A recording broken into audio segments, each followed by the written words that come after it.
দুইটা দুইটা ভয়ঙ্কর পাপের কথা বলে দেই। এই দুইটা পাপে যারা আসক্ত হয়ে আছে তারা তওবা করে ফিরে আসলে পরেও সারা জীবন তাদেরকে এটা সাফার করতে হবে। কথা বুঝতে পারছেন না? তওবা করে ফিরে এসেছেন মনে করেন, তারপরেও আপনাকে সারা জীবন এই পাপের ফলটা ভোগ করতে হবে। এক, মাদকদ্রব্য দীর্ঘদিন সেবন করেছেন, তওবা করেছেন, ফিরে এসেছেন, আল্লাহ হয়তো মাফ করে দিয়েছেন, আল্লাহ পাক মাফ করে দিয়েছেন, বাট আপনি আপনার দেহের যে ক্ষতিটা করে ফেলেছেন এটা পোষাতে পারবেন না। এক নাম্বার। দুই, তখন আপনি যদি বিয়ে করেন আপনি স্ত্রীকে সন্তুষ্ট করতে পারবেন না। হ্যাঁ।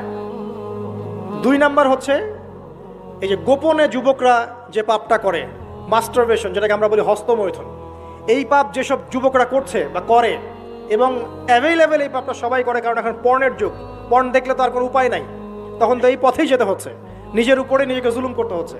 যারা হস্তমৈথুনে অভ্যস্ত হয়ে গেছে এরা যদি তওবা করে ফিরেও আসে, শরীরের যে ক্ষতিটা হয়েছে এটা পূরণ হবে না কখনো।